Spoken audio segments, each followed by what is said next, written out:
Without further ado, can we ask the panelists to come up? I think you all know who you are, but just in case, to let everybody else know, I'll be reading out their names. For the country delegates, we've had a replacement. His Excellency Sultan Rahim Zoda, the first Deputy Minister for the Republic of Tajikistan, Ministry of Energy and Water Resources will join us. The other panelists include Kaizarul bin Abdullah, Chairperson of the Network of Asian River Basin Organizations, Dr. Ushi Id, the Chair of United Nations Secretary General's Advisory Board on Water and Sanitation, Mr. Gil Hong Kim, Chief Director, Sector Advisory Service Division, ADB, who we met earlier, Mr. Shijio Mizutani, the President and Representative of Director for Swing Corporation, a large private sector Japanese water company, Mr. Mark Pasco, Chief Executive Officer of the International Water Center, Mr. Ponce Ernest Samanjo, the ADB Youth Coordinator, and last but not least, Ms. Jaimala Subramaniam, Chief Executive Officer of Argram Foundation. Welcome all of you, ladies and gentlemen. Chanwa and I will try to best to not just moderate perhaps, but also to provoke some discussion after the series of presentations earlier. This means, I'm afraid, panelists and also Your Excellency, that we would appreciate very much if the first statements you make will be kept quite brief. Let's begin with His Excellency Sultan Rahim Zoda, please. Thank you very much, Mr. Chairman. Good afternoon, everybody. I would like to share very briefly about the water security issues in Central Asia region. May I kindly upload my presentation, please?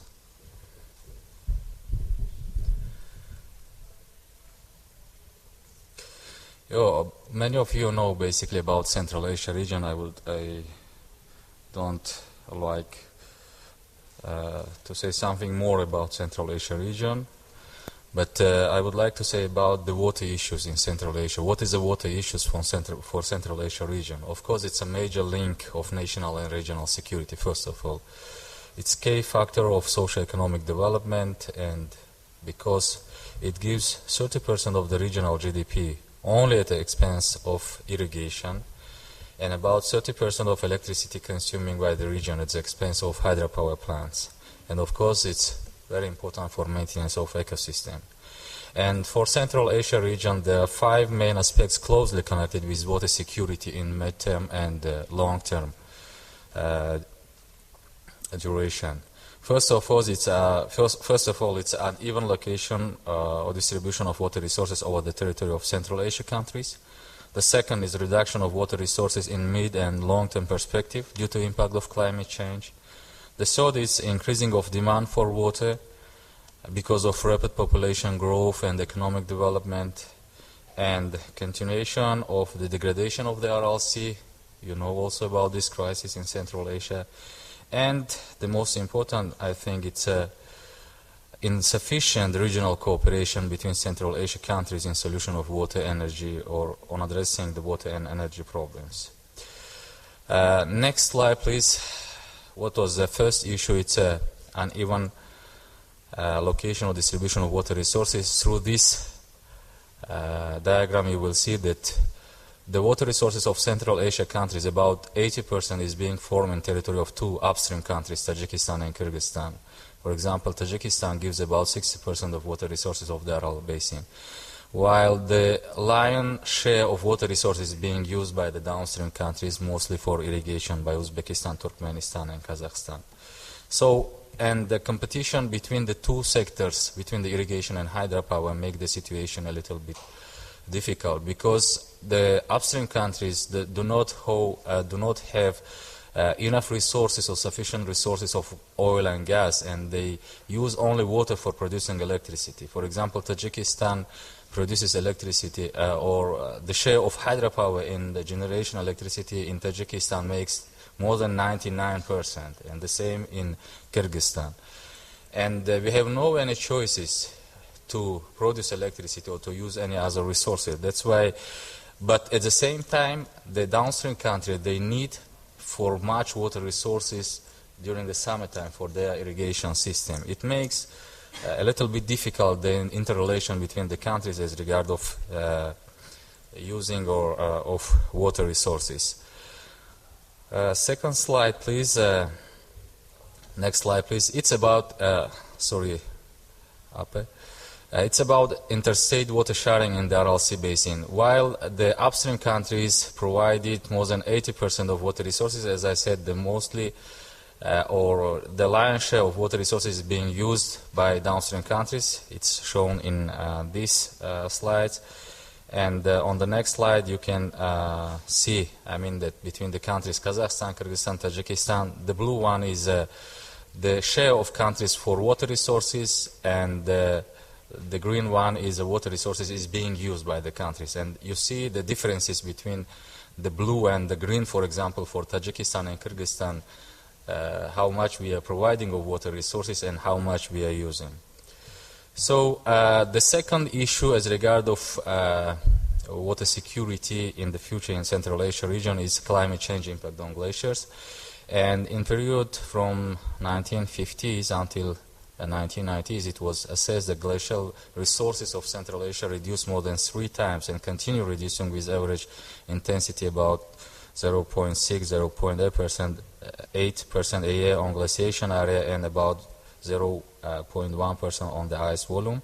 And you can see in comparison with other glaciers in other regions on the above pictures.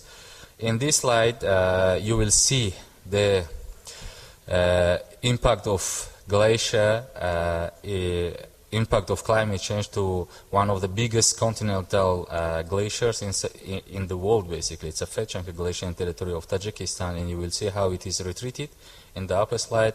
And also the surface of this glacier subsidized since 1986 until 2006 by 50 meters. So it's a really big issue that should be addressed.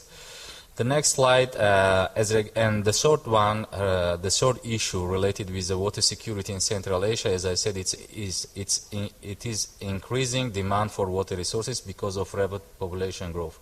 And the rate of population growth in Central Asia, it is one of the highest in the world, because annually it makes 2.5%. And in this slide, you will see that, for example, in 1960s, what was the volume of water per capita? It was more than 6 or 8 thousand cubic meter per capita, while we expecting that by 2025, by 2030, this figure will be decreased until the critical situation less than 1.7, which is sufficient, and by 2040 it already will be decreased until the figure about 1,000 cubic meter per capita, which of course make the situation very difficult if this tendency will be continued, of course. So another issue related with water security, as I said, it's a RLC disaster in Central Asia region. Most of you know about this, that the development of irrigated agriculture and water resources in the RLC has resulted in death of RLC, which was basically until 1960s one of the fourth largest lake in the world. And so far, of course, we reduced or we lost the volume of the RLC by 10 times. You see, it was more than 1,000 cubic kilometer in 1960s, and it decreased until 2004. And Mr. Deputy Minister, I could say, before you came, we actually had a short session already on the RLC. So if you could focus more on what you think your country should do. Okay, just in the few slides, in the next slides I will show you. Next slide, please. And next slide, please. That is the status of regional cooperation. Even the Central Asia countries cooperate between them as regard of sharing water resources, but still we need to improve the cooperation between us. And there was assessment that due to insufficient or inefficient management of water resources, the losses make about 3.5% of regional GDP, or if we will improve the water cooperation, we will benefit, additional benefit assessed as 5% of regional GDP. And one of the most important issues, next slide please, I showed here in the table hydropower potential of the Central Asia countries, and from Tajikistan point of view, development of a hydropower plant and improvement of cooperation will bring us to the win-win situation when all countries will have benefit from such kind of situation. Next slide please. And for example, hydropower plant will provide us, it is using of renewable source of energy, generation of cheap and environmentally friendly electricity, saving the fuel resources which are using now intensively for power generation, and reducing the carbon emissions. And at the same time, water reservoirs or water storage of the hydropower plant will provide us an opportunity to manage the water resources sustainably, to ensure the water security in the future, and protection from floods and mud flows, and mitigation and droughts. And one more slide, it is what we will have from effective water and energy cooperation in Central Asia. Of course, it's efficient and useful water resources management, and also one of the important issues is adaptation to climate change impact. And all of these issues, all of this benefit, of course, will provide us an opportunity to have water secure Central Asia region in the future. Thank you for your attention. Thank you very much, Mr. Deputy Minister. Thank you for speeding up your recommendations. And I think like a lot of the sessions, we've noticed strong emphasis on governments. I think that certainly governments must play their role. And it's very heartening to hear that your government is trying to stir improved regional cooperation for the benefit of all. May I pass it over to Changhua now to say some of the other speakers, please. Okay, thank you, Simon. And according to the planning and for the dialogue session, we're asking each of the panelists actually maybe to first give 1 minute to respond to the few regional themes we just heard before this session. And very importantly, this is more like from my listening, I think what we've achieved so far, and through all the 11 work streams, we identified very well the status, the challenges we're facing today in terms of water security in the Asia-Pacific region. And in many, many ways, actually, all the groups also presented some actions that need to happen. But somehow, because different working groups are sitting from different angle, very important piece of work is missing is the systematic thinking at the Asia-Pacific regional level in terms of addressing water security region.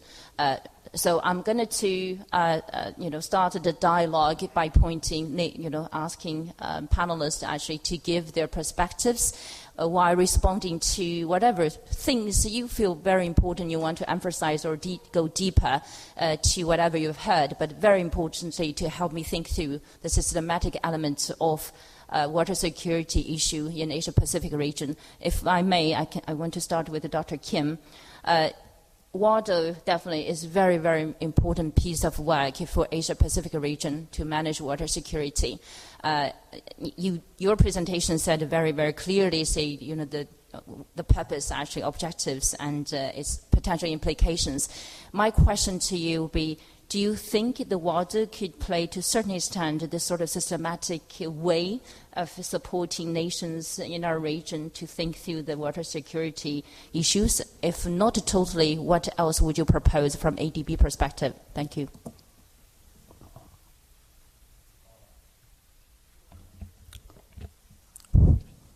Certainly, this water is one of most important resources or factor for sustainable development. Now, in our discussion, we talked not just the development, but more sustainable development. But to make it happen, then water resource management is very critical, because according to our studies, projections, then in particular Asia, there will be about 40% gap between water demand and water availability.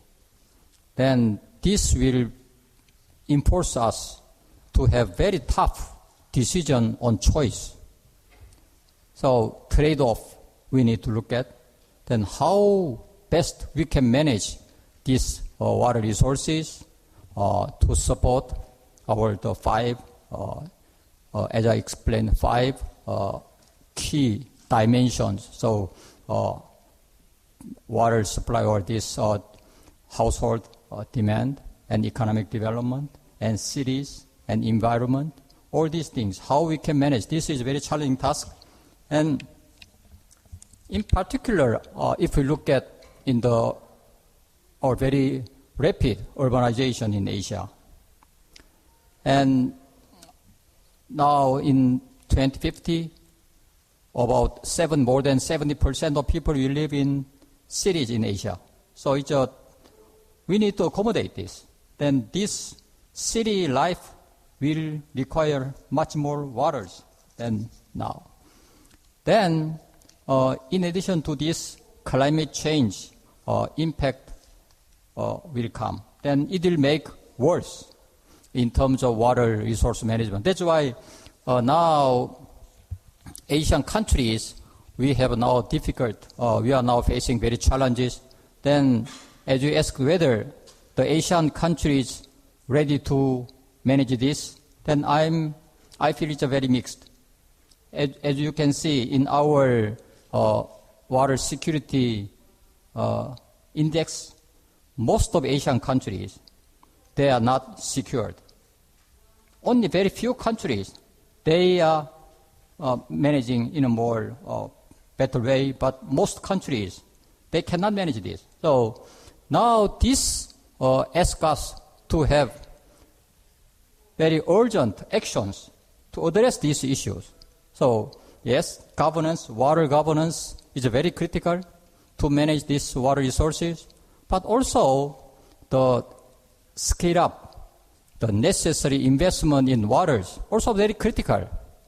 So in overall, I can say water is very critical, but Asia is not ready to manage this. So we need to be more serious to address this, and also now this require quite big shift in our mindset and also policies.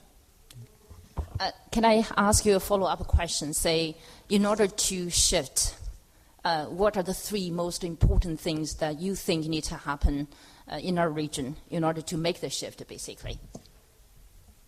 I feel water issues need to be shared with non-water decision makers. In particular, the finance and planning ministries, where they allocate resources.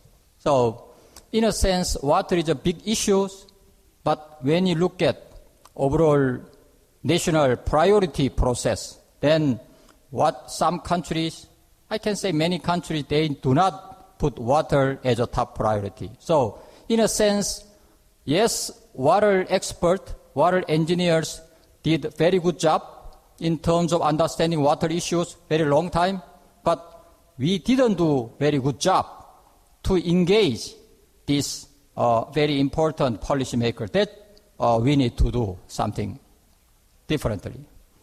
And another one is now even we will have some resources, financial resources, we have difficulties to prepare good project, economically viable project. So to scale up our investment, now we need to spend upstream project preparation work. So we can fill up the gap between financiers and project developers. So this area actually we need to address. And another one is institutional capacity. We need to scale up our investment.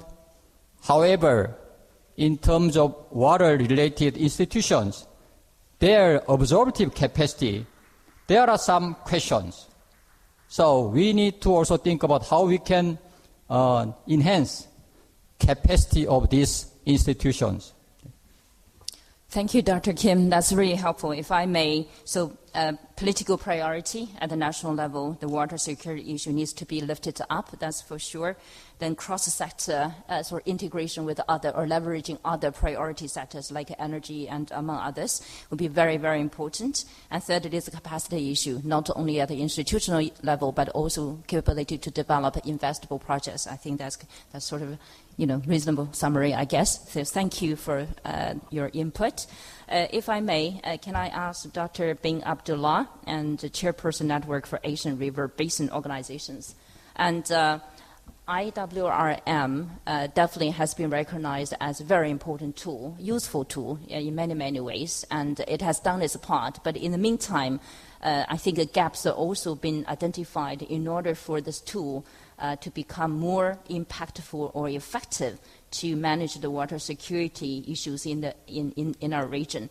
Can I ask you, say, what are the 3 areas you think that could be improved short term in order to lift up this tool to become more impactful? Thank you. Thank you, Madam Chair. NARBO is a network of Asian River Basin organizations, and our member organizations are the front runners.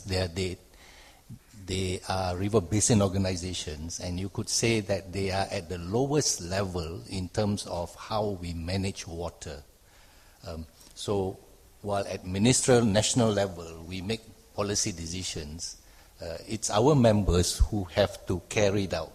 And so in managing river basins, we find that we need to look at certain areas.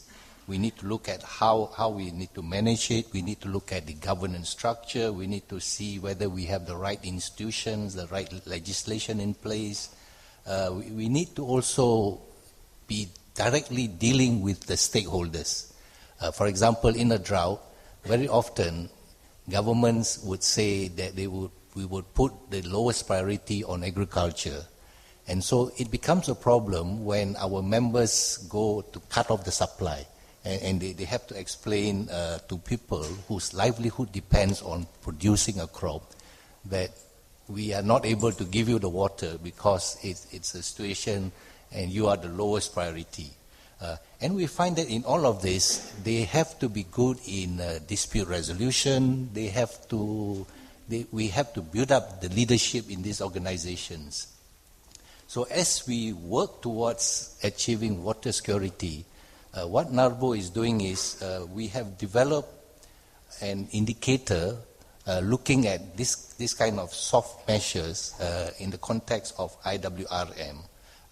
And you could say that this indicator is a little similar to what we heard at the start of this session, where ADB, through its Asian Development Outlook, has come up with 5 indicators.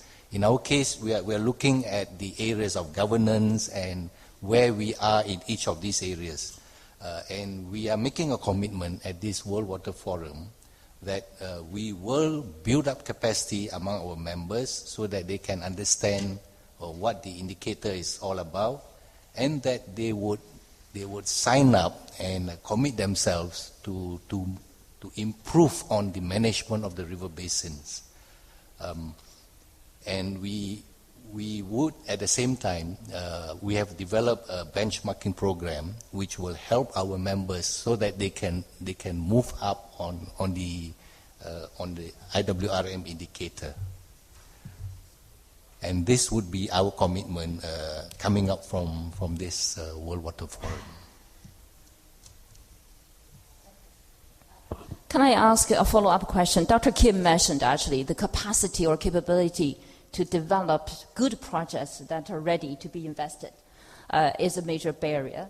As you mentioned, actually, your network basically working at the very bottom, reality. They are the frontliners. Yeah. And so the capability of, your group of people at the local level, your capability to develop projects that are investable naturally becomes very key. Can I ask you, so is it the capability to develop good projects, the major barrier, or there are some other barriers you think we need to address as well? Actually, if you look at water projects, in many cases, we tend to separate the development part from the operation part. And so governments tend to put a lot of emphasis and a lot of funding on the infrastructure part, because that gives them a lot of visibility.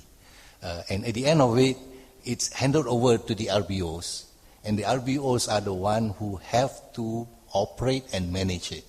So the RBOs, the frontliners, they are not very directly involved in this process of project development. Okay. They are more involved in putting it into order and carrying it out.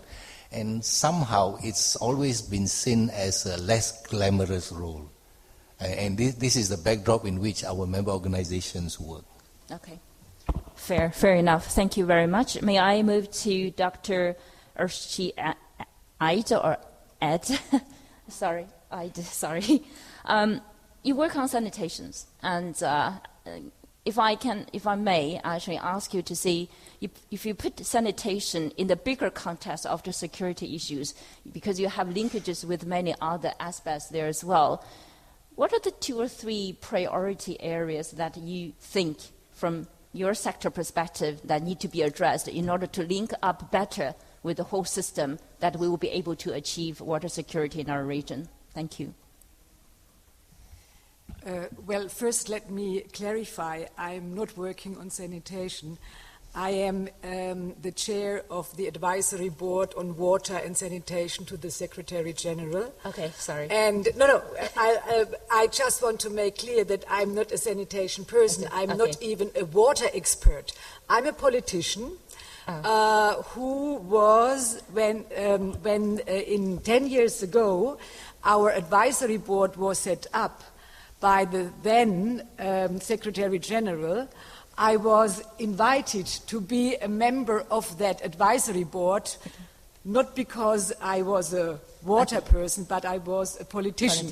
Dealing with international environmental issues. But, and now I come to your question, we had in our board various working groups, and when we started to work in 2004, I recognized that the least sector that is taken care of is sanitation. You know, our mandate was to push governments who had promised in the MDGs to have the proportion of people who have no access to water and sanitation until 2015. So when we started working, nobody tried to say shit, excrements, fakers, toilets, and whatsoever. So I started to say, okay, a problem that has no name is not a problem. So I will campaign that the problem is be giving a name. So together with our then chair, then the Prince of Orange, today the King of the Netherlands, we decided to take sanitation on board. And what did this mean? We initiated the International Year of Sanitation to break the taboo, because sanitation was not talked about, not even within the UN diplomatic language. Today, even the Secretary General talks about ending open defecation. It was us who, in a resolution in 2010, insisted to include the demand to end open defecation when we decided to have a sanitation drive to 2015. Because in 2008, when we had the International Year of Sanitation, there was a dynamism, and all of a sudden, especially in your region, it was taken on board, and there was a huge leap that sanitation was taken care of, and there was debates and women organization, the youth, and so on. So we thought we have to carry on this dynamism that was created during this year. So in a conference in Tokyo, we decided, and that was not our idea, it was the idea of the participants of that conference to now create the sanitation drive to 2015. And there, again, we emphasized that sanitation must be on the top of the agenda. Coming now to the second part of the sanitation. Within the MDGs, sanitation is only defined as having access to a toilet, to an improved toilet, But in the run of our work, we recognized, well, what do you do with the things that are in a toilet? The UN must take up the question of how to treat, to transport it, to treat it, to make biogas out of it, to reuse the water, to have sewage systems. So that is what we then carried on into the debate for the preparation of the SDGs, the Sustainable Development Goal. When you look now into the water goal number 6, you will find that it is now broader in scope. Wastewater is included, reuse of water is included, even hygiene is included. So that was a big satisfaction for our work, that along our work we could now see that in the SDGs it is taken over, and the member states of the UN have accepted this. And that I'm very satisfied. Yes.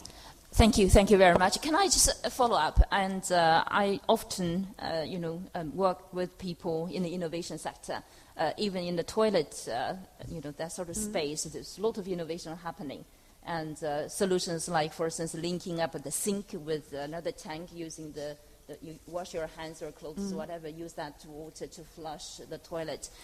So I believe actually technology is not the barrier at all, and.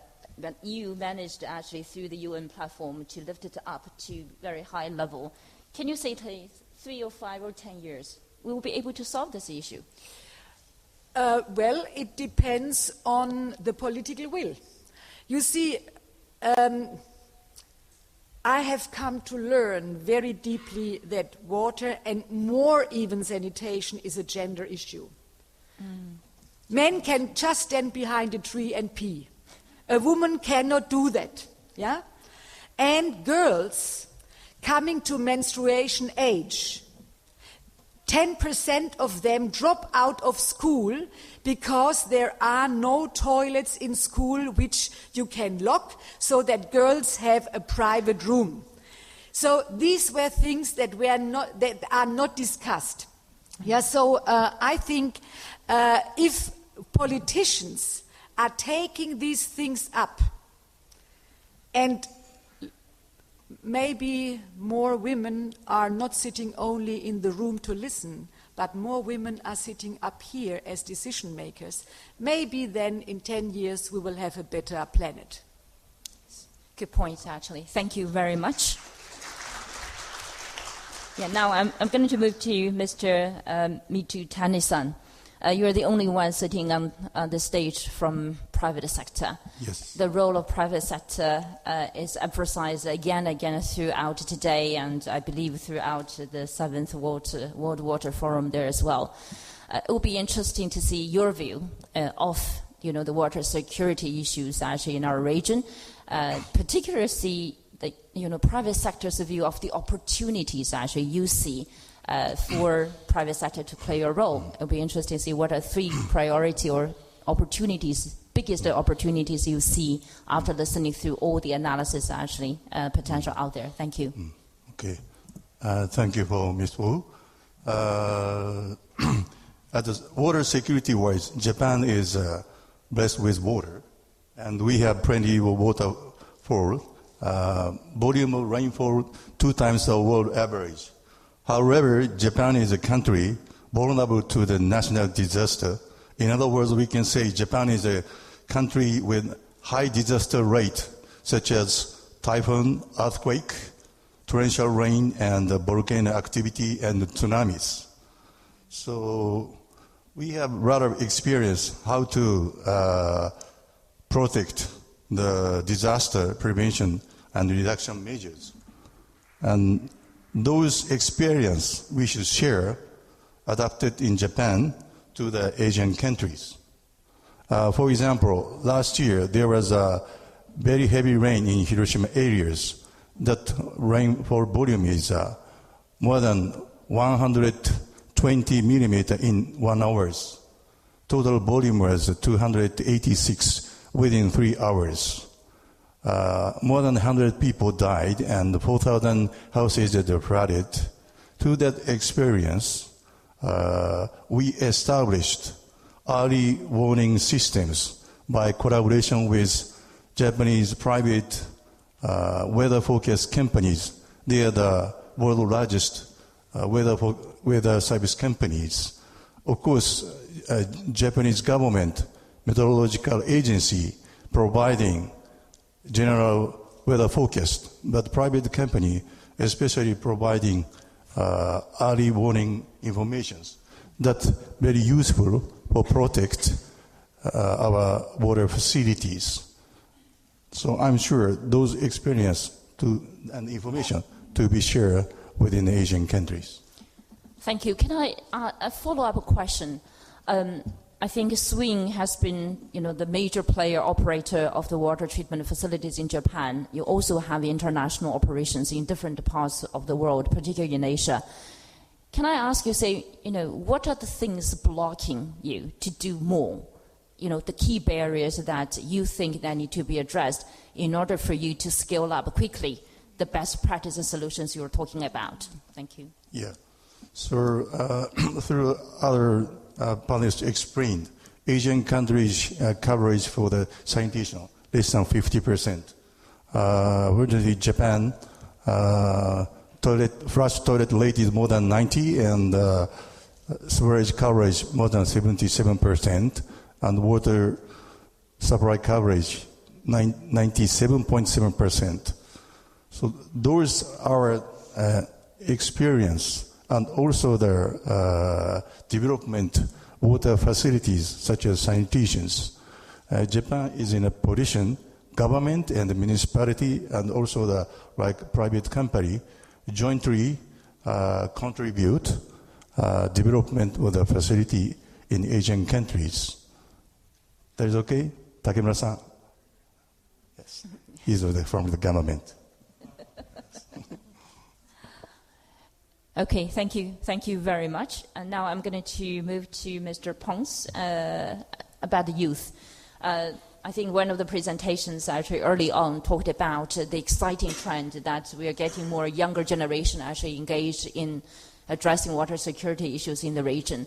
And our region happens to be a very young region, even though we have, Japan, China started to going through the aging issues. But overall, this is rather young region. So youth leadership or young generation's engagement, participation becomes very, very key. So it would be interesting to understand and say, what do you see the very critical role for the youth actually to take on in our region and to address water security issues?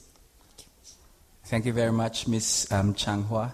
I'd like to take a moment before pointing out the things that needs to be done or what the focus of youth are.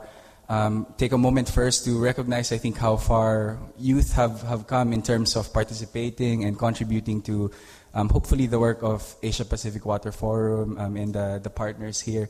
From a year or two ago when we were, I'm still very nervous, but we're very nervous to approach APWF, and now a young person has been invited to join a high-level panel, so I think it's a credit to how determined and passionate young people are, but also to how open APWF and its members have been, so we're happy to be here in this panel today. I think we also have come far in terms of collaboration for the 7th World Water Forum. In terms of knowledge, we have established the International Youth Steering Committee, which I'm very happy to say has been driven a lot by ADB Youth Initiative as well as Korea Water Forum. So it's been a movement from the Asia Pacific region. It brought together different youth groups from Water Youth Network, World Youth Parliament for Water, and all these youth groups, which in total here we've contributed to about 56 side events and sessions in the whole forum, learning from each other, sharing resources. I'd like to also point out that we've moved forward in terms of engagement, not just on knowledge, but hopefully on projects. And I think it's also been credit to the movement of Asian young water leaders. In the Asian Sanitation Solutions Dialogue session, which we've co-coordinated with Plan International, we've brought together the most innovative youth-led projects in sanitation in the region to showcase what young people are actually doing on the ground. And ADB has agreed to give a small seed fund, including support and and mentorship to these youth groups. We also have some project pilot demonstration activities in the pipeline. It's just been recently signed, a pilot on youth river councils that we will be doing in the Philippines, which we hopefully would provide guidelines for that we hope to work with NARBO on how young people can be engaged in IWRM across Asia.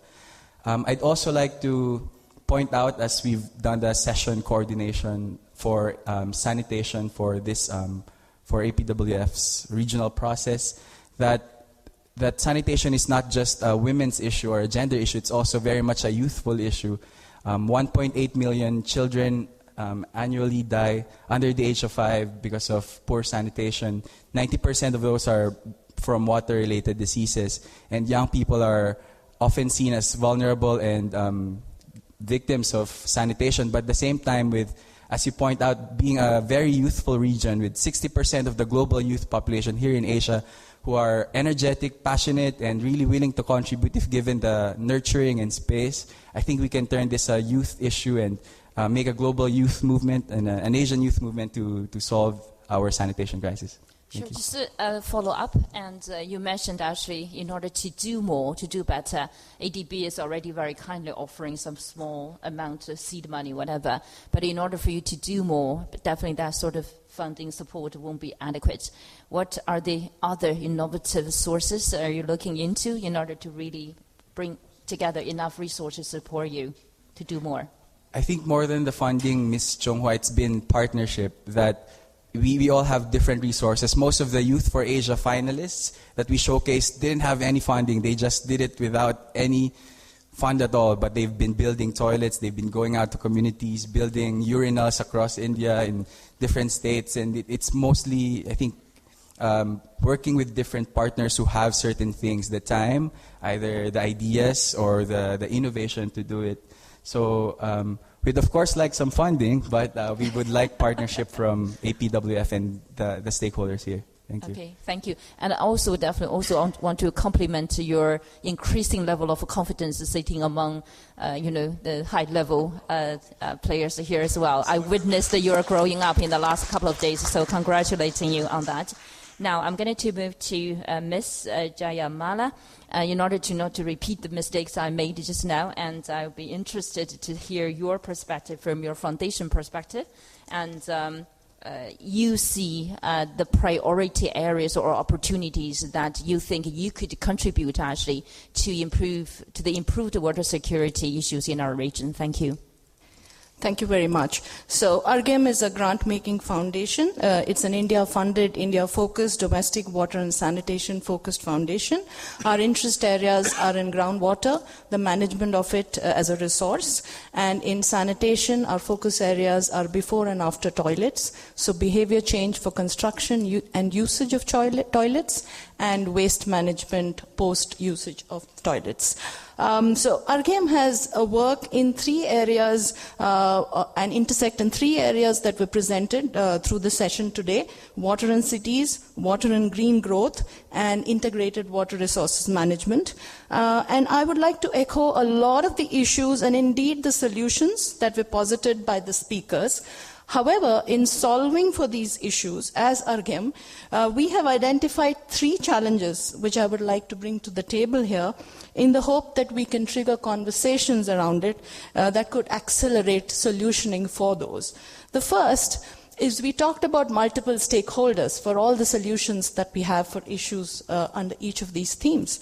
And those are important. So identifying the right kind of stakeholders, we believe, is very, very important. And from our work, we've seen that stakeholders are a dynamic group. For instance, in sanitation and behavior change, we found that bringing in professional communication experts, the kind that have sold ice to the Eskimos, would actually work very well to sell sanitation as a service. And we did that very successfully in our projects. We've put neuroscientists into understanding what is the problem of usage for existing toilets, even where we see that they are desirable and they need to be used, but they're not being used. So multiple stakeholders, we believe, are an open platform, and it's dynamic, and we need to keep our eyes open to understand who can add value to this portfolio of stakeholders. But the important point that we need to understand is how do we create complementarity between these stakeholders. What we found is that the goal of one stakeholder group should not and cannot do value destroying to the goal of another stakeholder group. So how do we get privates, government, and citizens work together? What is that framework of accountability, and how should we imagine the monitoring and evaluation of that is a big challenge. And ARGEM continuously is working on that to establish better and smarter accountability frameworks. Challenge number 2, we all spoke about resource sustenance, and I think that's the core. That's at the core of all that we do. But I'm sure I've seen it from our work, and I'm sure you will all agree that the moment we step out of this room, what we have as a real enemy to that idea is extreme short-termism. So everybody is very impatient to have a solution today, and that's quite the contrary to the core of resource sustenance and intergenerational sustainability of resources. So what we have to do is understand how to market the idea of resource sustenance, how to reduce the discount that is placed on anything that's future, how to reduce the premium that's placed on anything that's a solution for today. And that's an area of work that ARGEM is continuously working on. The third challenge is we all agree that integrated water resources management, or indeed integrated land and water resources management, as somebody said in the previous session. In fact, they went on to say it should be called integrated ecosystem management. We all agree that that's important. But from ARGEM's work, we've seen that anything integrated works very well at local scales. But the moment we look at replicability, it becomes an issue. So the scalability quotient of integrated solutions are very difficult to establish. So ARGEM's endeavor, and the reason we believe that's happening is because the nature of integrated solution makes it very complex. And we have to deconstruct and simplify those solutions so that we can increase scalability. So the idea for ARGEM is to look at how do we improve simplification of those solutions? How do we force and rank order the value of different elements of the integratedness? Because sometimes perfection becomes the enemy of good. We cannot go from 0 to 100 on day one. We have to have a scaled methodology to approach that desirable solution. So I think that's the goal that ARGEM is grappling with at this point in time. So our commitment is really to look at how to make our desirable solutions more and more palatable, more and more marketable, so that we can have more and more unconverted people in this room, not literally but figuratively. Thank you. Can I just follow up a question, the role of social media, particularly when you work at the grassroots, at the local level, more and more so now, you will be able to have more people, public, participate into that process because you have the mobile devices, whatever, or more people having access to that. Have you done anything like that using the sort of mobile devices? Can you give us a case? Yes. Whatever? So I think what we are trying to do, so we have the India Water Portal, which is actually completely funded by RGM, and that's really the digital platform through which we want to increase outreach. Currently, it's moving beyond being just a repository, and what we are trying to do is to make it interactive in that we have people participating in both providing data as well as being informed by the data that's already there. So there are some case studies that are building up nicely, but again, the scale is an issue. So we're trying to see how the small case studies can actually have larger outreach, and that's really the process we're working on. But we see that as the future for us. Okay, thank you very much. I'm going to just, unless there are some questions in the audience, I'll be happy to give a few hands. If you have questions, please raise your hands. If not, I'm going to carry on. Urgent questions? Yes, please, Terry. Yeah.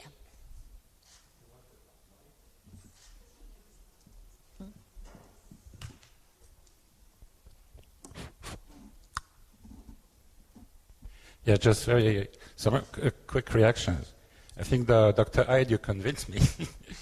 But also you mentioned something which is very important, which is to give the problem a name. We've been working with hundreds of people on why government irrigation policies are not working, why institutional reform is not working. And so we gave it a name, which is the failure to manage these transitions. Once we agree that this is the problem statement, then we could work on this. So I think this is what we tried to do. Ravi asked to look at indicators. So in our white paper, we proposed that the farmers' incomes be measured against minimum wage.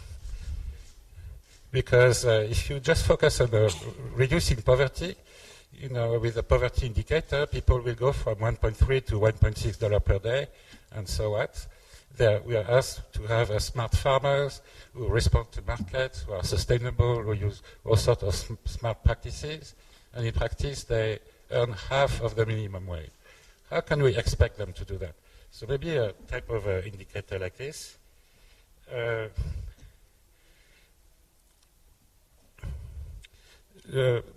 Dr. Kim, you mentioned trade-offs. So I would like to suggest also that trade should be a very important issue, because a key issue for a number of governments is trade-offs between economic water productivity and food security. So the more people think that there are risks associated with trade or imports, the more they feel they have to allocate water resources to their own producing their own food. So in terms of looking at in the future to have a proper trade-offs, probably regional cooperation and trade would be very important. And finally, Ponce, you're very enthusiastic. Unfortunately, we don't find very enthusiastic young farmers or old farmers. And we don't see farmers who are enthusiastic about the future of their children in farming. And it's really a question also for sustainability. You're from India, maybe. You know that in India, farmers are mining groundwater resources deliberately so that they can make enough money so they can buy an education for their children, so that they can get out of there. So unless you promise them a kind of a promising future, they will continue to do that. And we go back to issues of what kind of future for our farmers in the region. Thank you. Thank you. Dr. Kim, anyone, colleagues would like to respond, or no? Or nothing to respond, or anything? Yes, I'd quite like to respond. I think that, Thierry, that last point you made was one that I thought about when you were presenting earlier. You know, I'm from a country that actually produces excess food, but the challenges we've had in our farming communities in the last 20 years, particularly, is that people are leaving the farms. And I think the challenges of us producing more food and greater agricultural production on our rural communities is something we really do need to be quite careful about. So I'd like to support that. I thought that when you presented earlier. Yeah, I just recognize, actually, I do not have your name on my list. So, yeah.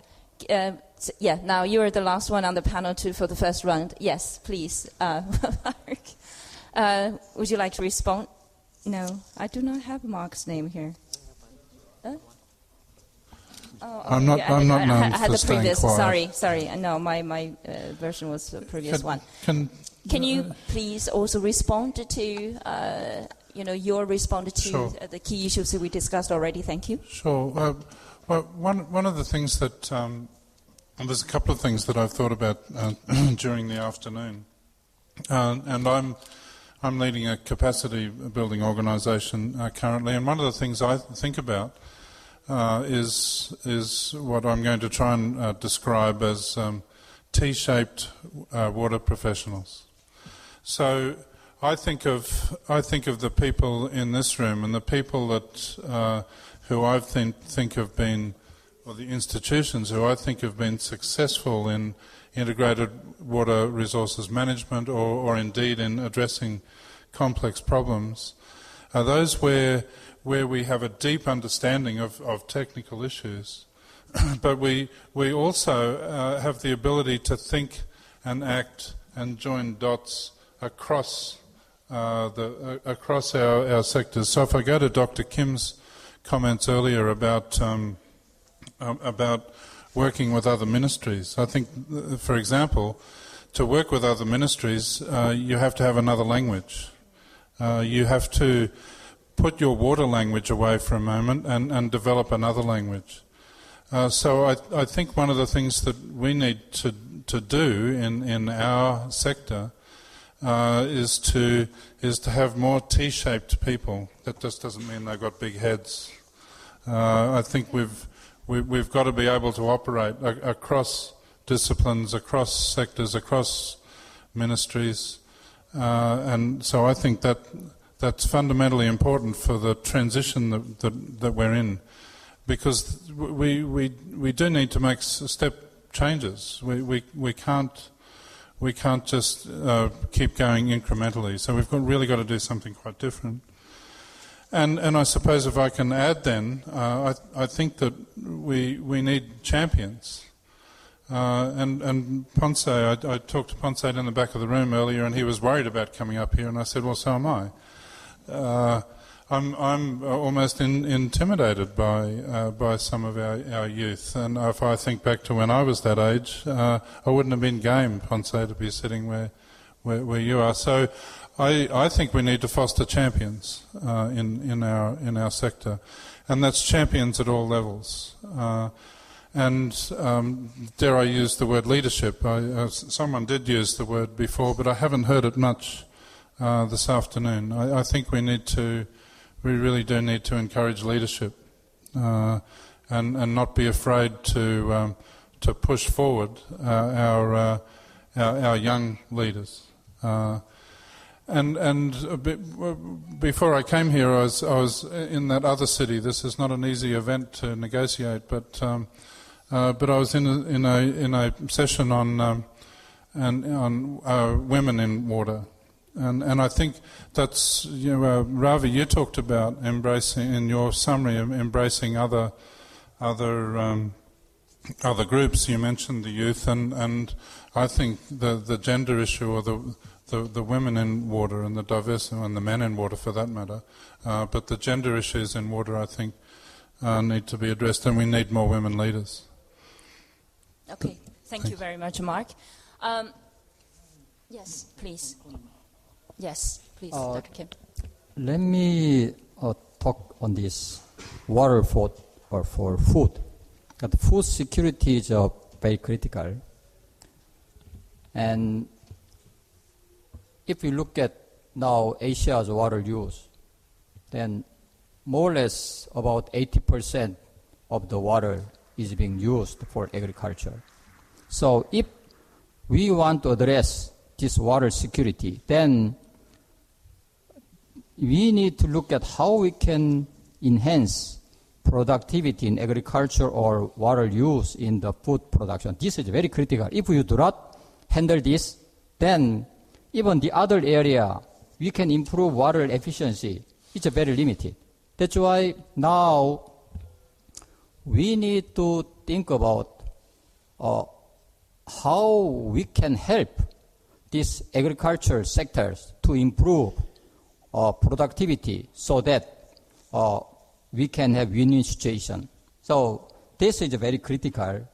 And in that sense, in ADB, in our now agricultural project or irrigation project, now every project we are addressing productivity enhancement because this should be done. Then another area we need to look at is now food waste. This one we need to address this. Because if you look at the data, some said 30%, some said 40% of these crops or that's wasted. In developing countries, because of many infrastructure issues that connecting to markets or storages or even some skills to have this, after this harvesting, that even simple skills or simple infrastructures, we can address a lot. So it's a very nonsense. Most of the water is being used by agriculture, and then about 40% we are wasted. So it's a very easy way we can address this. So I feel now we need to be serious on how we can help to reduce this food waste, in particular developing countries. Then another one is now wastewater or water reuse for food production. Now we need to talk about this because now even we visit in several water utilities and wastewater treatment facilities. After water treated, wastewater treated, then the water is reasonably clean, but that water is just wasted. That's not connected to other use. For instance, some agricultural production, or even that can be connected to energy. I can give you just one example. Recently, ADB approved private sector project. Private sector, I'm talking, not public. Private sector project for wastewater treatment in China. Then that treated water will be used for cooling water in energy. That's money. That's enough for them to invest wastewater treatment. So I feel now we need to connect different dots in water. Otherwise, everybody feel we need more water and you have problem. So if we can connect, then there are some room for us to improve the efficiency and also remove some unnecessary waste. But this is the area I feel we need to think about. No, thank you, Dr. Kim. Those are great points to add. I'm going to start a round of priority things recommended by the panelists here for our region to consider in terms of importance. You can rank them. And we all talked about the role of government. And so political will, the government is very, very important in terms of setting the directions, certainty of policies, as well as targets. So I'll be interested to hearing from Mr.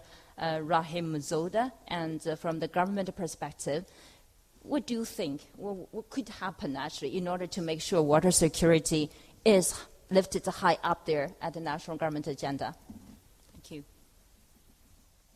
Thank you very much. Basically, as I said during my presentation, the water in the top of the agenda in Tajikistan in the highest priority. It has been given the highest priority by the government. Why? Because it's a main source of our life in Tajikistan. As I said, more than 99% of electricity comes from water, from hydropower. and our country does not have sufficient resources of gas and oil. That's why, since even gaining the sovereignty in 1991, Tajikistan, the government pays high attention to resolution of water issues. And that's why the government of Tajikistan also has provided a number of water resolutions, initiated a number of water resolutions to the UN, and most of popular of them, it's announcing of 2003 as International Year of Freshwater, and then the period of 2005-15, the International Decade for Action Water for Life, and 2013 as International International Year of Water Cooperation. And the government, what we are doing now, because we're also facing some challenge in water resources management in our country. Even we have plenty of water resources, we face a number of challenges, including the floods, even the droughts in some part of our country. And still having the 99% of electricity coming from water in wintertime, the river flow is reducing. And Tajikistan, since, I don't know, 10, 15 more years, we are facing the shortage of electricity during the winter time. And only in the main cities the population will receive electricity during winter time. But in the rural areas, in winter time, so far, Tajikistan people will receive only 6 or 8 hours electricity because of lack of storage. To accumulate water resources to produce electricity in winter time. And why we are promoting also water cooperation on the regional and the international level? Because Tajikistan depends also from other countries. Why, for example, we are facing the lack of electricity? Because Tajikistan has been disconnected from Central Asia power grid, and we cannot receive electricity from the third countries.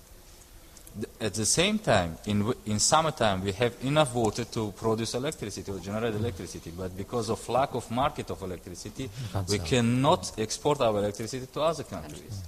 That is a problem, and I think only cooperation between countries will give us such kind of opportunity to improve all the situation. I mean, to receive electricity in winter time or to export electricity in summertime.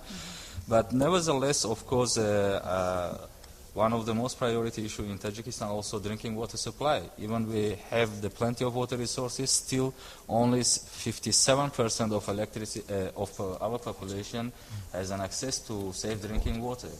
And you know, our president attended the opening ceremony of the Seven World Water Forum, and His Excellency mentioned that the most problem is infrastructure and financing. Infrastructure and financing. We were talking a lot about capacity building, about institutional mechanism, legal basis, data availability, building the trust, transparency, etc., etc., etc. But having all these means of implementation, but do not have infrastructure, you are not able to manage the situation. But for infrastructure, you need financing. That's why financing is also very important. And we are looking that our development partners will work with us in this regard. And this makes our water secure country in the future, I think. And the same, it's not only for Tajikistan, but for all Central Asia regions. Of course, I can talk a lot about the programs, strategies, and one more issue I would like to underline here, it's a reform of water sector in Tajikistan. And we saw that we have many problems, and the government of Tajikistan has decided to reform the water sector. We started this process on November 2013, which means that the first principle was separation of policy and regulation issues from the operational functions. We did it by creating the Ministry of Energy and Water Resources, which is responsible for policy and regulation issues, and some operators, they are working on the technical issues. And the second one is a transition to integrated water resources management, and the first principle in this way is a transition to basin water management. So far we are managing our water resources within the boundaries of administration boundaries, units. And we just before coming to Seven World Water Forum, we submitted the draft strategy reform of water sector to the government of Tajikistan. When we are looking that maybe in the nearest future the government will approve this strategy, and that will play a basic role for our future reform process. But reform itself is a process which takes a lot of time, a lot of resources, financial, technical, etc., etc. And only by support of the government and the development process, we think that we will be able to implement this reform successfully. Sure. Thank Can you. I just ask you, how about the pricing of water in your country? So far, the price of water in Tajikistan very low. Basically, we are talking about not about the price of water, but price of services. So price of services of those companies who providing the water for irrigation systems or providing water to operate for population for drinking water supply, etc. And I can say that for irrigation, for example, such kind of services per cubic meter of water is very low. It's a 1.5 dirham. It would be less than 1 cent. But would that be part of your reform, sector reform? Of course, we are, the tariff regulation, tariff policy is part of this reform. Okay. So within the reform, it would be also calculated, and our focus is to achieve in the future the economically sustainable irrigation or water system in Tajikistan. Okay, thank you very much.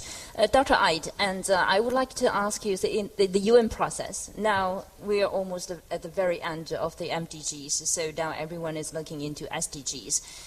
Do you see the SDG process or targets we set at the very end will become the major driver for countries to work around water security issues, particularly from this region? Well, at the moment, we have a consensus paper, which was delivered by the Open Working Group, of UN member states. And there are 17 goals. Some people say, well, these are too many, but if you have such an ambitious agenda like sustainable development, then maybe 17 goals are even too little. Yeah, but we have 17 goals, and behind this, each goal is a constituency. Yeah, so these constituencies behind water, behind cities, behind health, I think they are the driving forces that then also what has been decided will be implemented.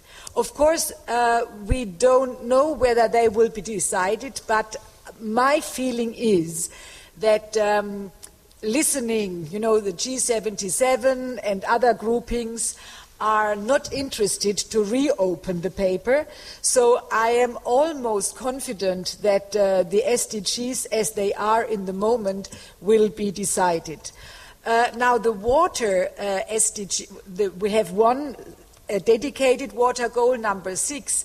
But what is important also to me, and what I have heard here today, the nexus approach is a little bit ingrained. It's not systematically in the SDGs, but you can see, for example, in the SDG cities, there is water and disaster. Yeah.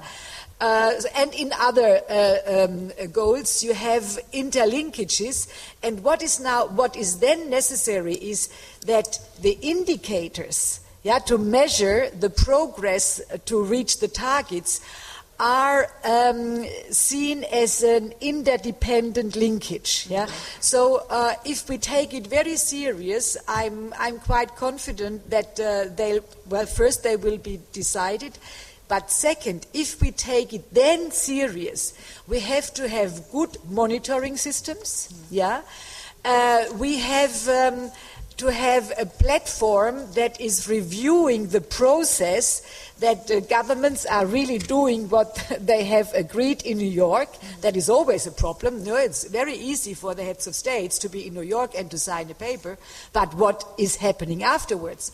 So what is necessary is to link, the international discussions with the regional discussions. And I think your region here is well prepared. When I have listened to what you have decided and discussed today, I'm absolutely impressed, what knowledge, what impetus there is, and what dedication.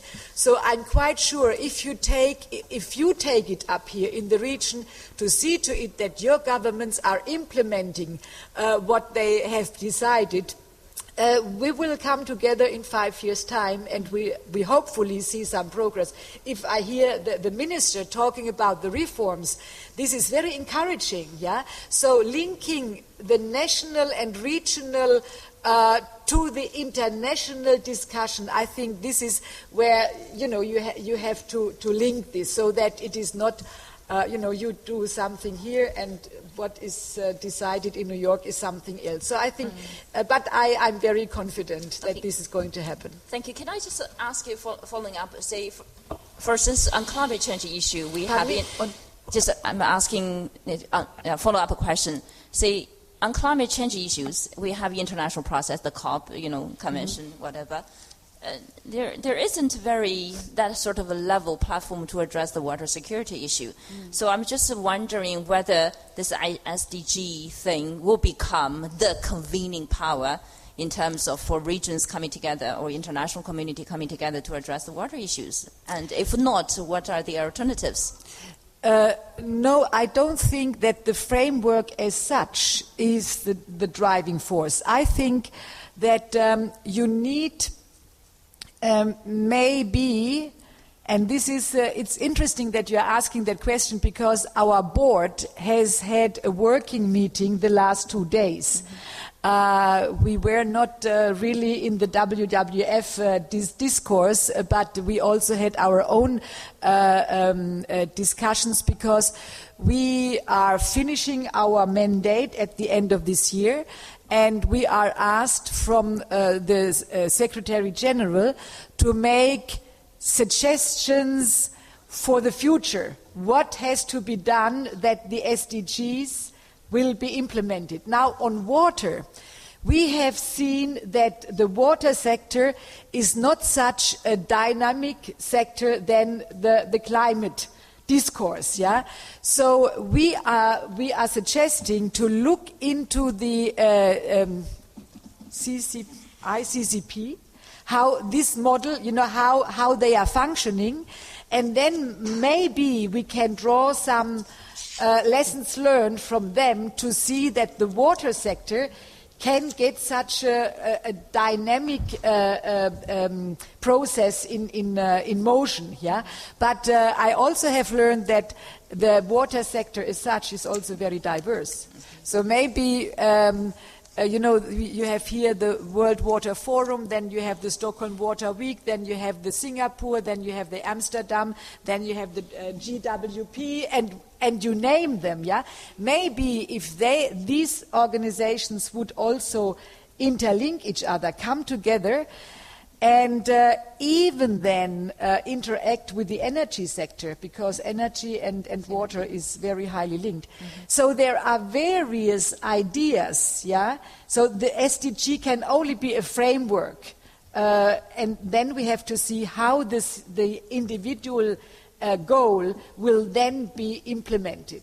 Sure. And of course there we need a lot of initiatives to do that. Good suggestions. I'm going to move to Mark, and now I remember you.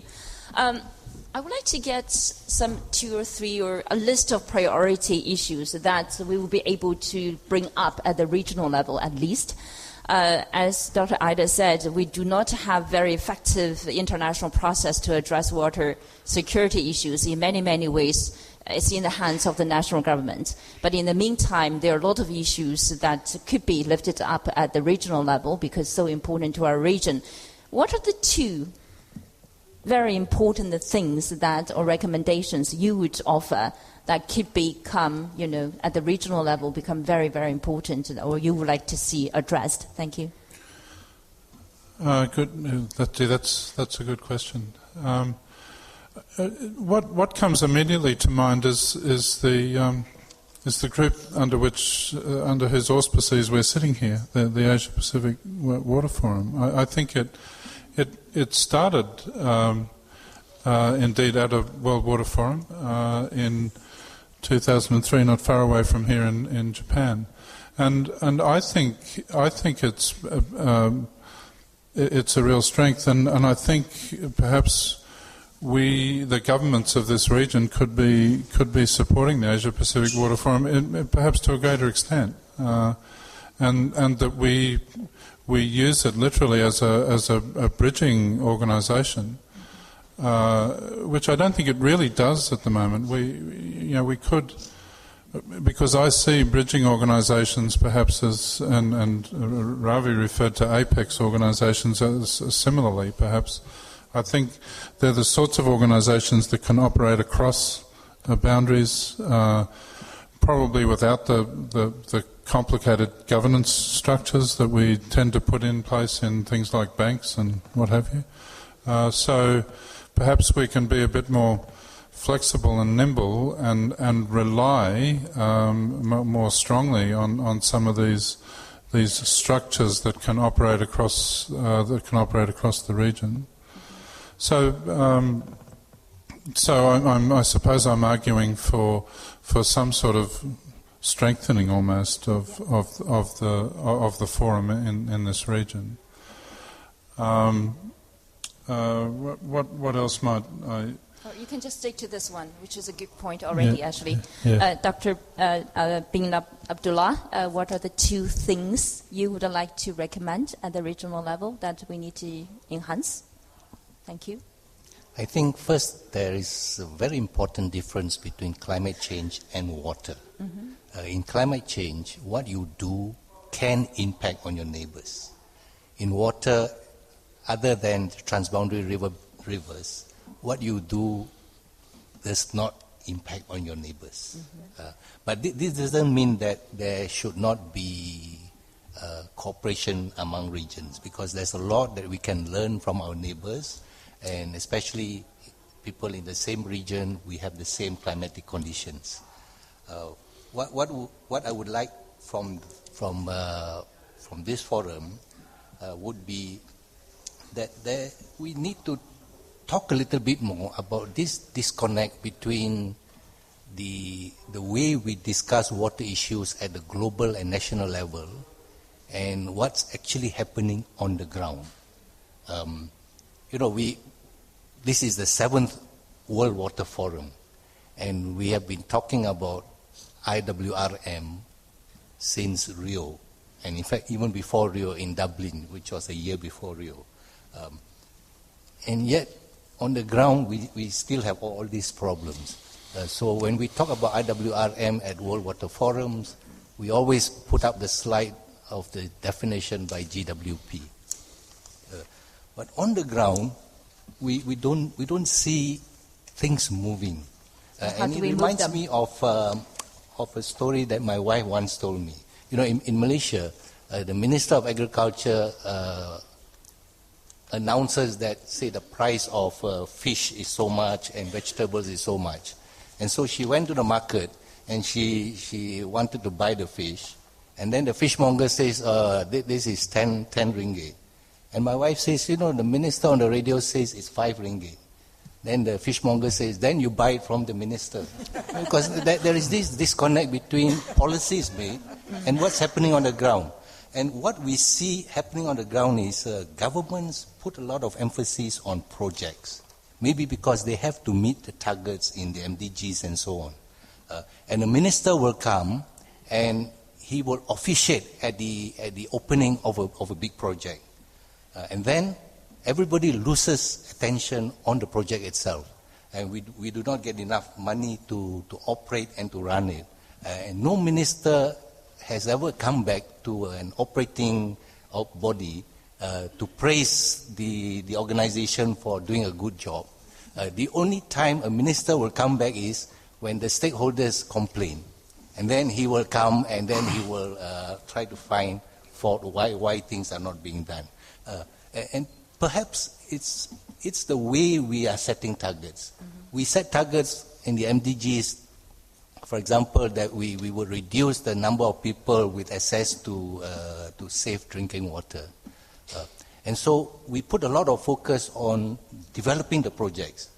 But at the end of it, if we do not put enough investment into sustainably carrying it out, it doesn't make sense, because after 2 years, then the whole thing breaks down. But governments have already reported back to the UN, I've met my targets. And so maybe when we set the targets for the SDGs, we should think a little bit about how we can bring it down to operational level. Okay, very good point. Thank you very much. Can I go to Jayamala? 2 of the things you think very importantly need to be brought up to the regional level? I would say data, more and more data on what we want to achieve and what we are achieving, sharing platforms which are amenable to extracting intelligence and actually have the ability to transfer knowledge in an actionable form. I'd say those are the 2 important things. Okay, thank you. Pongs, any suggestion? 2 things from you?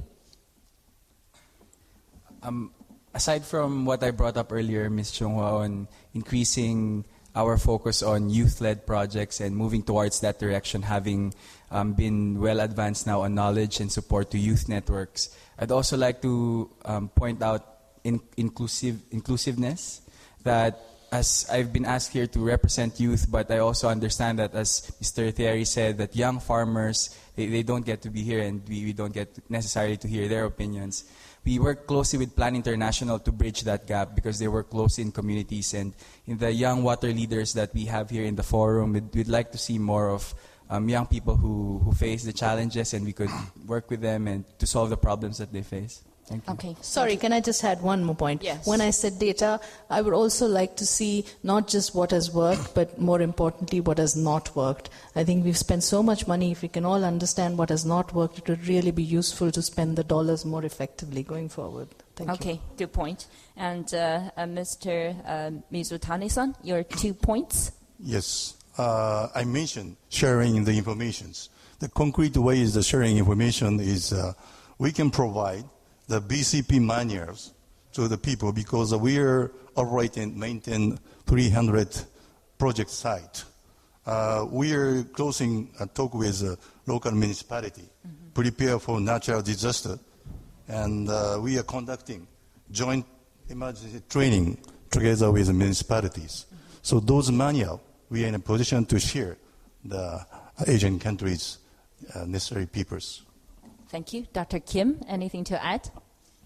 All those are very good points. And in addition to that, I feel the trade between regional trade is also very important in terms of food. Some countries, they are producing sufficient food. Some countries, they don't. But now, because of every country, they want to have food security by own.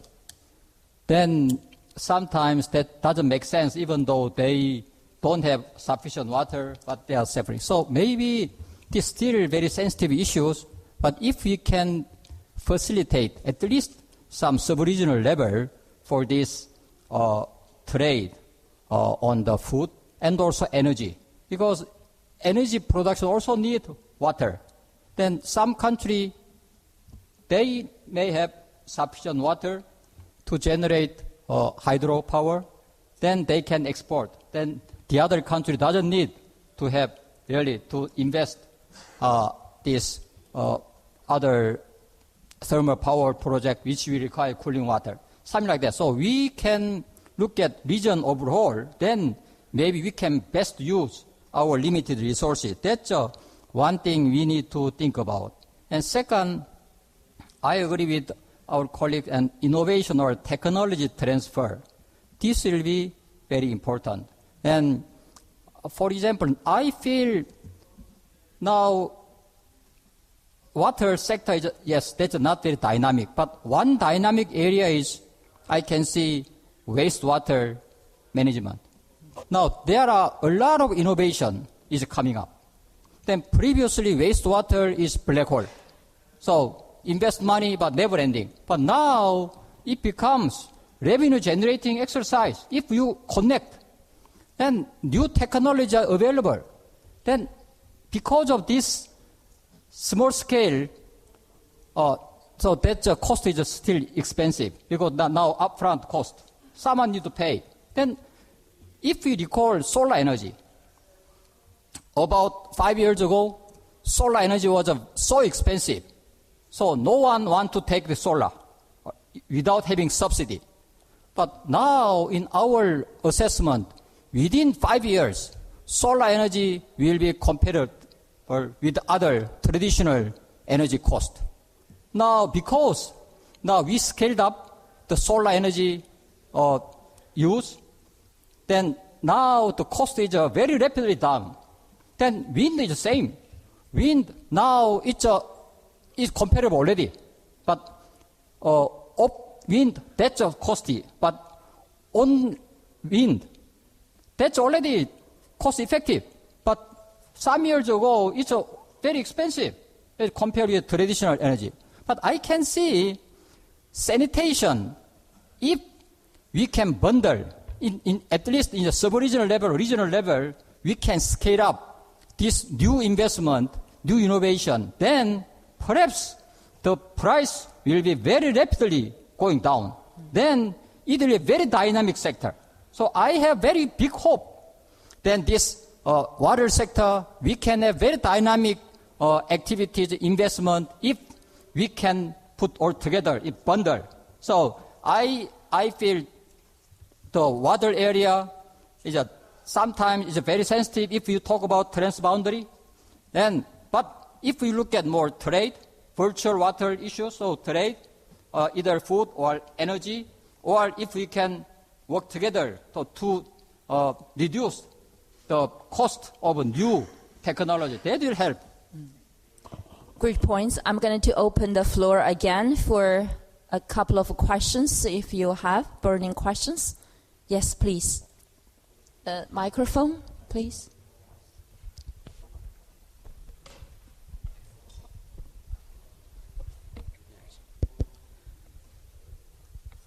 My name is Harshavardhan, and I work with Argyam Foundation. It's working. Yeah. So, what is coming out from the panelist discussion is that there's a nexus between all components from water, food, energy, sanitation, social and economic. But as we see in the next SDGs, there are 17 goals, and as you rightly said, Dr. Eid, that each goal has a constituency. And since this nexus is kind of emerging, we are yet to understand how the nexus works. In some sense, it relates one to each other. And if we have to have a harmonious balance between this whole ecosystem, where one doesn't override the other, how do we maintain that nexus and that balance while considering the stakeholders, right from community, local governments to central governments and then national, and also breaking away from the silos. So water being kind of addressed by various energy, agriculture. So how do we deal with that? So that's a comment, a suggestion. How do we look at breaking away from silos and bringing in a harmonious balance between this whole nexus, linking it to water, food, energy, the sanitation connect, which is kind of emerging right now for the water resource as a threat. Yeah. Thank you for the question. Dr. Kim, I think probably you are well positioned to answer that, because when ADB decides what to invest, in many, many ways you have to look at this, nexus issues there as well. Would you like to respond a little bit? I fully agree with your suggestions, and now we need to look at how we can break silos and we can make different agencies sit together. And then from our side, nexus issues, we want to bring down to very specific activities and projects. So we can have a good case. Then that case can be replicated. For example, as I explained, this wastewater treatment, the used water, the treated water can be used, even sold to power generation company. And because of this revenue, now this wastewater treatment is economically viable. Previously, if you separate these two factory or plant, then it's never you can make this economically viable. But now, because of private sector, their innovation, they connected. Now it's viable. Then we want to scale up this one. So rather than talking, it's a very high levels on connectivity or nexus. Now we need to bring down. So on the ground, we need to make it happen, and then we need to share these cases, and we can scale up. That's the way. Thank you. Can I direct this question to Ms. Utani-san from the private sector? Do you have one specific case that could respond to the question? Thank you. Sorry. In case of Japan, all kind of wastewater sludge and also food waste, there is no land reclamation dispose. Everything converted energy by fermentation, fertilizers, or collecting phosphate for fertilizers. That technology, Dr. Kim said, that technology we can adopt it Asian countries, because waste we dispose, that is waste. But waste, we can convert it energy, that can be the energies. So that is important, I think.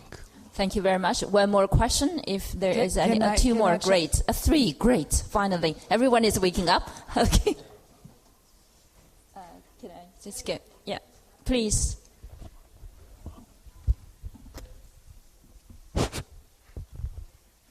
Hi. My name is Deborah Tan from China Water Risk. Obviously focus on water issues in China. I'd like to sort of say that I think in China, the water, energy, and climate nexus is all together, because China's the upper riparian of a lot of transboundary waters, and also is at the point where she also has to add a lot of power on limited water resources.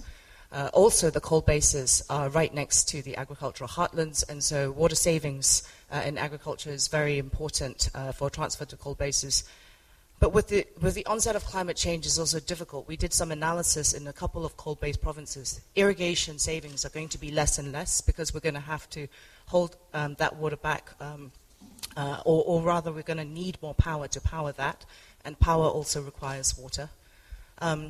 So we're finding some tough choices to sort of recommend for power adds within China. More hydropower could lead to higher geopolitical risks.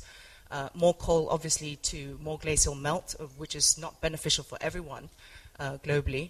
But I'm not sure if there are any solutions. And, you know, for China, there's also massive energy savings, which we haven't really sort of like talked about. And anytime we save power, we also save water. And you know, on a per capita basis, power per capita, China's quite high relative to everybody else. India and Indonesia, you know, probably India, fifth of China's per capita power, and Indonesia much less than India.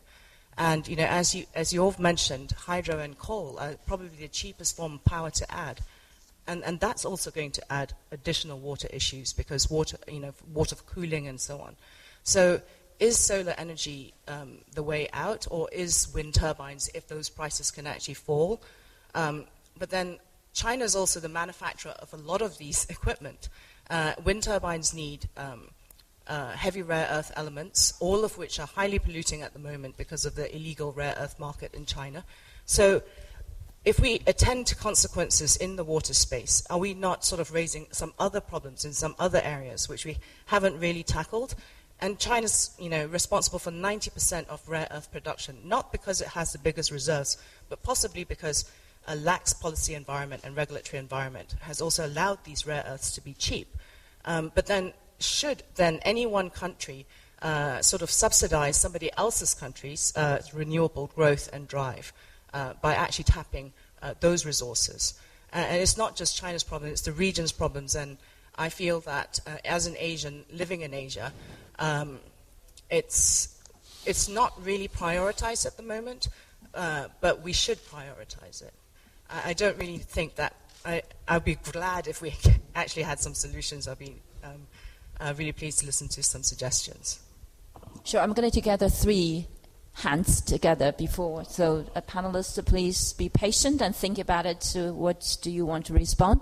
Can I go back? There's a hand in the back. Thank you. No, okay, there.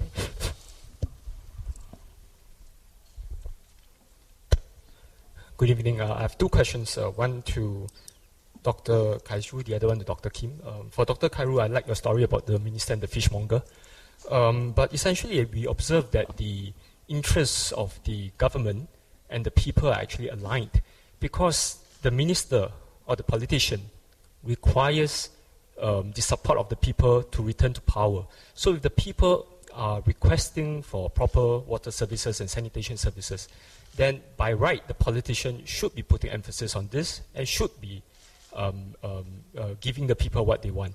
So are there deeper issues in your country or perhaps in the region which is hindering the improvement of services for water supply as well as sanitation? That's my question for Dr. Kai-Ru. My question for Dr. Kim is, you mentioned that there are funds to spend by ADB, but there's a lack of a good pipeline of projects. Is it because ADB has too stringent criteria in selecting what projects you want to fund? And what is the rate of return that ADB is looking at for the projects that you select? Okay, one more. I think there's a hand in the middle. No? No more? Okay, front then. Terry. Yeah, thank you. I would like to support the 4 key messages of Mr. Kim. He talked about wastewater treatment, trade, improving water use efficiency, with the qualification that what's in it for the farmer. Many farmers, very often, they lose money by what we recommend for them to improve water use efficiency. And finally, solar power and solar irrigation. We had a case study from INI in India, looking at the potential for solar pumping to revolutionize the nexus in India. We know is very much linked to groundwater.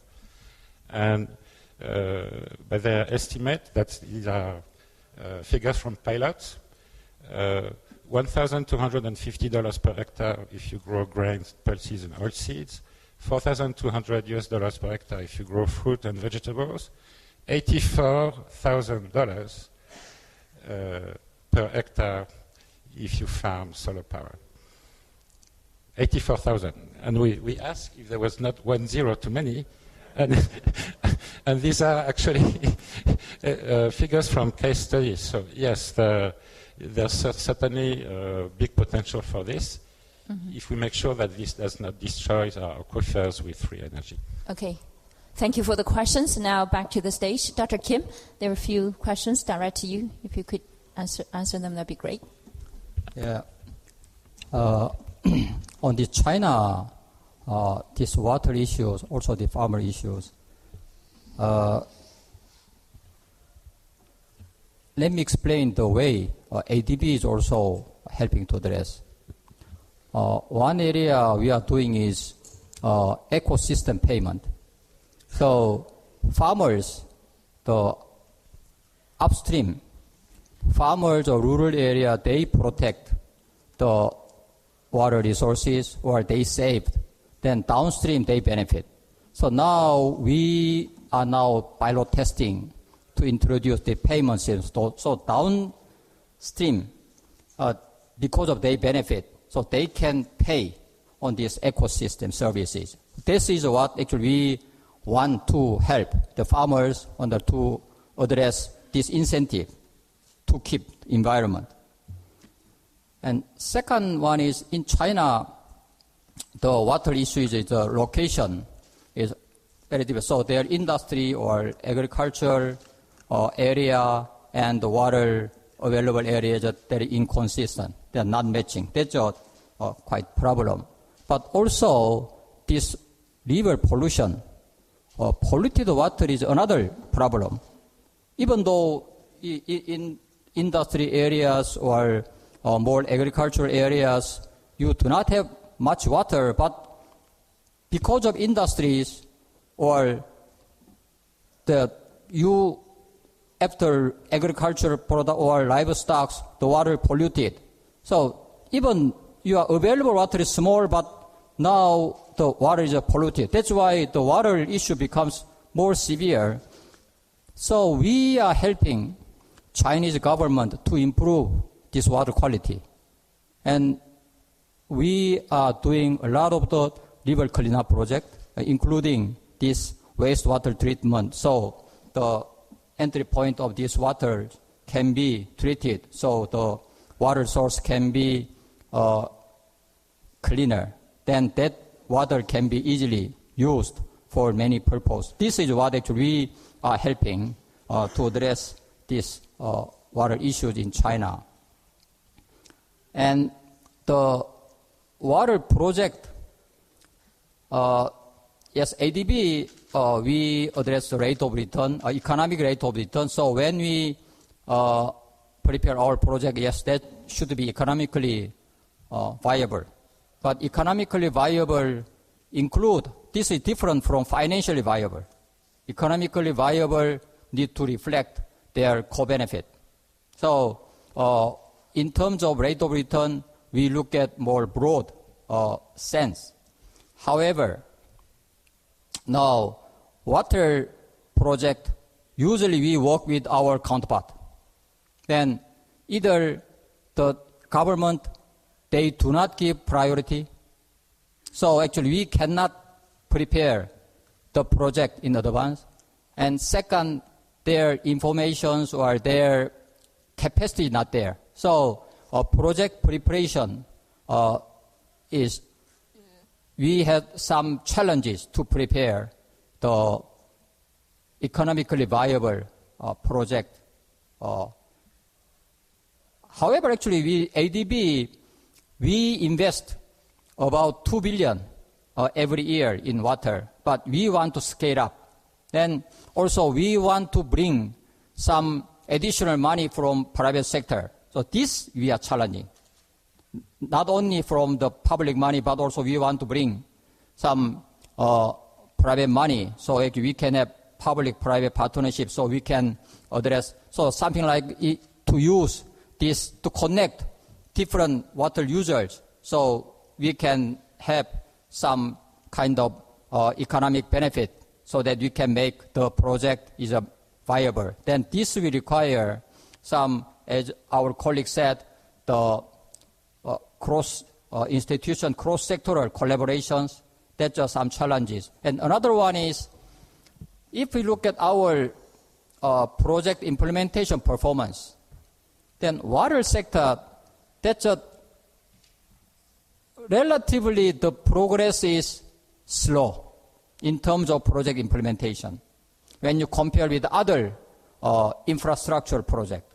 Because in water area, as we discussed, many stakeholders are involved and different institutions involved, and also water price.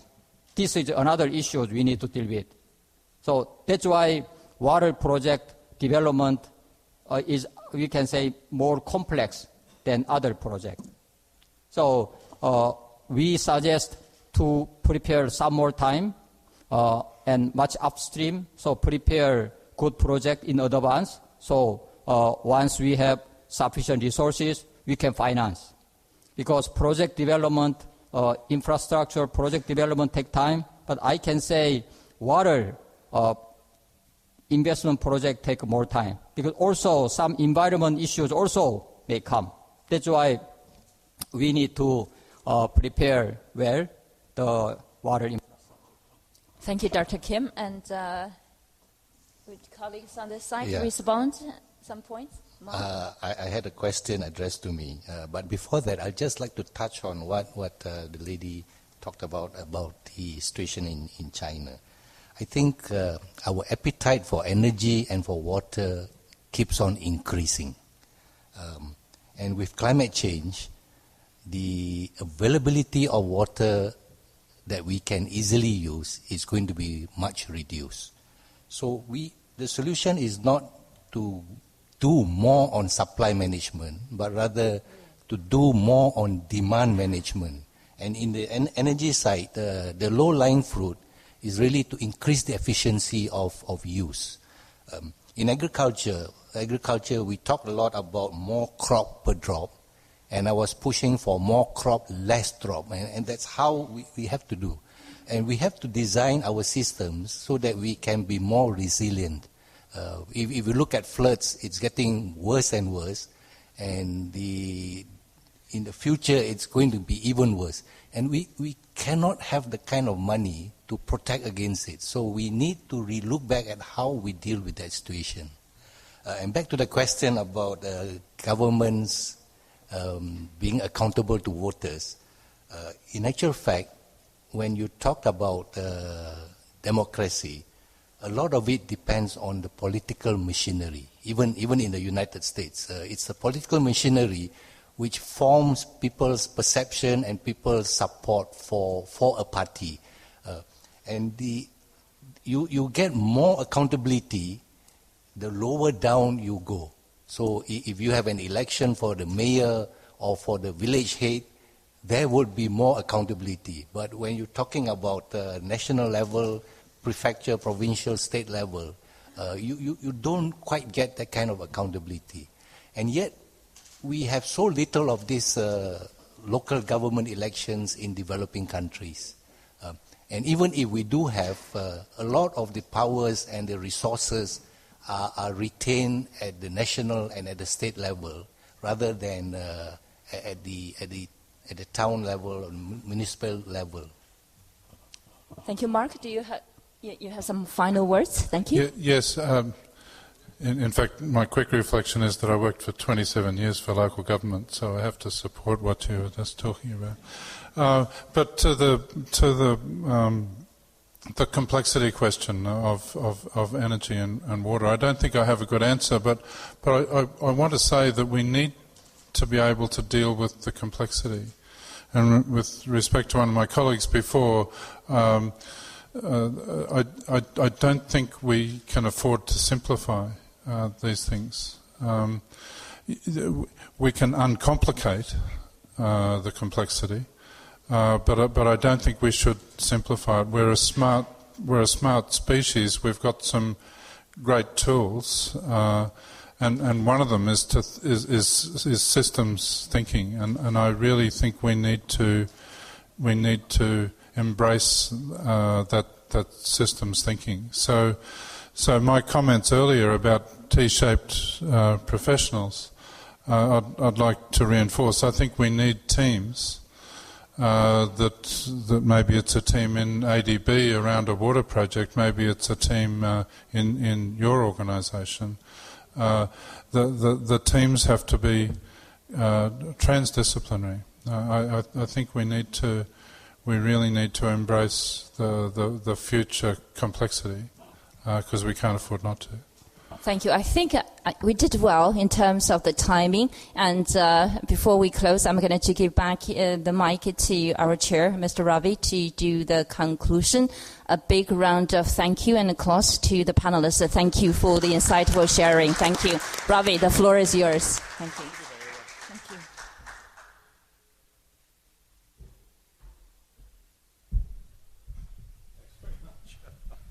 I'm not going to try and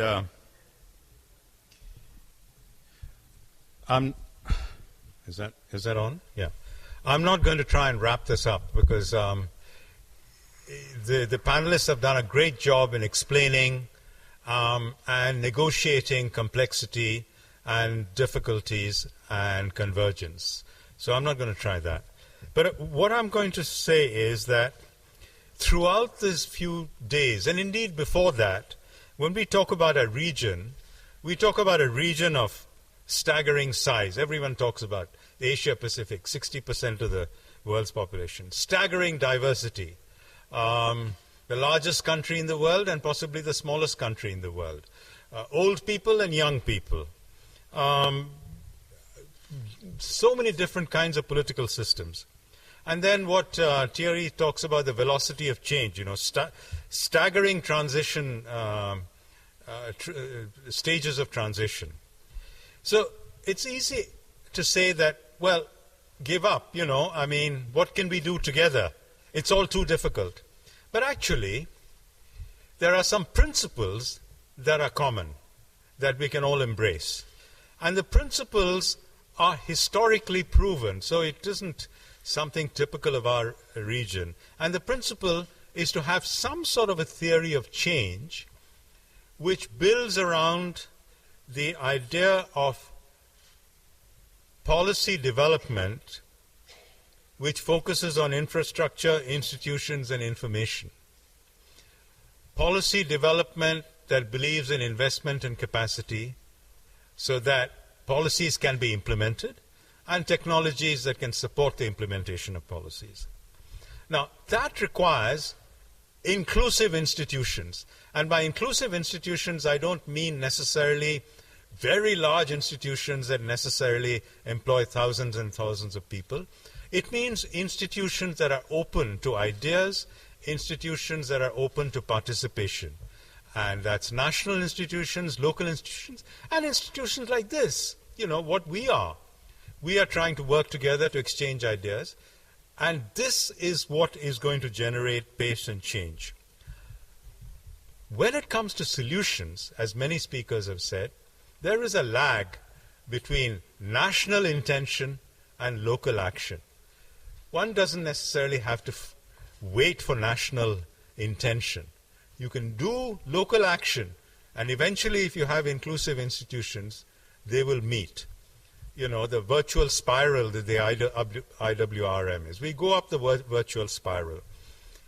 But in crafting solutions, possibly we mustn't fear complexity. As Mark has said, do not fear complexity. Resist singularity. Do not say this everywhere. Celebrate diversity and insist on accountability. Those could be some slogans that we could use. All inclusive institutions are built on transparency and trust. And all successful policies need necessarily to be built on policies that take the long view and look at the last mile. So that's what we all have to look at. So let's work together using the warp of action, the weft of knowledge, and let's together weave a coat of many colors. Thank you.